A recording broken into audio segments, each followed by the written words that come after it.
Hi guys, ನಾನು ನಿಮ್ಮ ಒಡಿಸ್ಸಾದ ಹುಡುಗ. ಇವತ್ತು ನಮ್ಮ ಕಾಲೇಜ್ ರಜಾ ಇತ್ತು. ಸೊ ಅದಕ್ಕೆ ಬೆಳಗ್ಗೆ ನಮ್ಮ ಕುಳ್ಳ ಬಾಸ್ನ ಹಾಕೊಂಡು ಇವನ್ ಮನೆ ಹತ್ರ ಬಂದು ಇವನ್ನ ಹಾಕೊಂಡು ಕುಳ್ಳ ಬಾಸ್ ಎಲ್ಲ ಅಂತ ನೋಡಿದ್ರೆ ಕುಳ್ಳ ಬಾಸ್ ಪೊದೆ ಒಳಗಡೆ ಹೋಗ್ಬಿಟ್ಟು ಏನೋ ತಿನ್ಕೊಬತ್ತವನೆ. ಹೇಳಿದ್ದಕ್ಕೆ ಕ್ಯಾಮ್ರಾ ಆನ್ ಮಾಡಿದ್ದಕ್ಕೆ ತೋರಿಸೋಣ ಅಂದರೆ ನನಗೆ ಹೊಡಿಯೋಕ್ಕೆ ಬಂದ್ಬಿಡೋದ. ಹಾಗೆ ನಮ್ಮ ಕಿಪ್ಪಿನ ಹಾಕೊಂಡು ಕುಳ್ಳ ಬಾಸ್ ಮೂವಿ ತೋರಿಸ್ತೀನಿ ಅಂತ ಕುಳ್ಳ ಬಾಸ್ ಜೊತೆ ಮೂವಿ ನೋಡೋಕ್ಕೆ ಅಂತ ಹೊರಟ್ವಿ. ಇಲ್ಲಿ ಬೈ ಥಿಯೇಟ್ರಿಗೆ ಬಂದು ಟಿಕೆಟ್ ತೋರಿಸ್ಬಿಟ್ಟು ಒಳಗಡೆ ಹೋಗ್ಬೇಕಾದ್ರೆ ನಮ್ಮ ಹುಡುಗರು ಎಲ್ಲೆಲ್ಲ ಹೋಗ್ತವ್ರೆ. ಒಳಗಡೆ ಬಂದು ನೋಡಿದ್ರೆ ಫುಲ್ಲು ಖಾಲಿ ಇತ್ತು. ಆಮೇಲೆ ಮೂವಿ ಸ್ಟಾರ್ಟ್ ಆಯಿತು.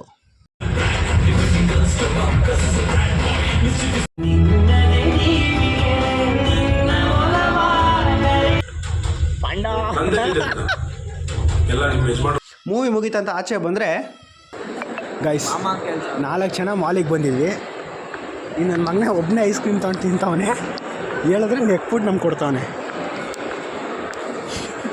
ಆಮೇಲೆ ಮಾಲಲ್ಲಿ ಸುತ್ತಾಡ್ತಾ ವೀಡಿಯೋ ಮಾಡ್ಬೇಕಾದ್ರೆ ನಮ್ಮ ಫಾಲೋವರ್ಸ್ ಸಿಕ್ಕಿದ್ರು. ಸ್ವಲ್ಪ ಅವ್ರನ್ನ ಮಾತಾಡ್ಸ್ಕೊಂಡು ರಜಾನ ಇವತ್ತು ರಜಾನ ಇಲ್ಲಿ ಹೊರಟಿದ್ರೆ ಈ ನನ್ನ ಮಕ್ಕಳು ಬಂದಿಲ್ಲಿ ಕಿತಾಪತಿ ಮಾಡ್ತಾವ್ರೆ.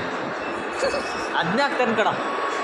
ನನ್ನ ಮಗ ಒಂದು ಐಸ್ ಕ್ರೀಮ್ ತಂದು ತಿಂದು ನಮ್ಮ ಮುಂದೆ ತೋರಿಸಿ ಎಷ್ಟು ಉರಿಸ್ತವನೆ ಅಂದರೆ ಹೇಳೋಕ್ಕಾಗಲ್ಲ ಗೈಸ್, ಅಷ್ಟು ಉರಿಸ್ತವನೆ. ನಮ್ಮ ಹೊಟ್ಟೆ ಎಷ್ಟು ಉರಿಸ್ತಾವ್ರೋ ಆ ಭಗವತ್ನ ನೋಡಿದ್ರೆ.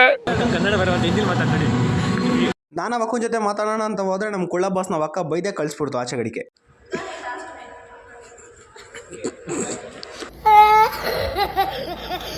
ಹೋಗ್ಲಿ ಬಿಡಿ ಅಂತ ನಮ್ಮ ಕುಳ್ಳ ಬಾಸ್ ಒಂದು ವೀಡಿಯೋ ಶೂಟ್ ಮಾಡೋಂದ್ರು. ನಾನು ವೀಡಿಯೋ ಶೂಟ್ ಮಾಡಿದೆ, ನೋಡಿ ಹೆಂಗೈತೆ.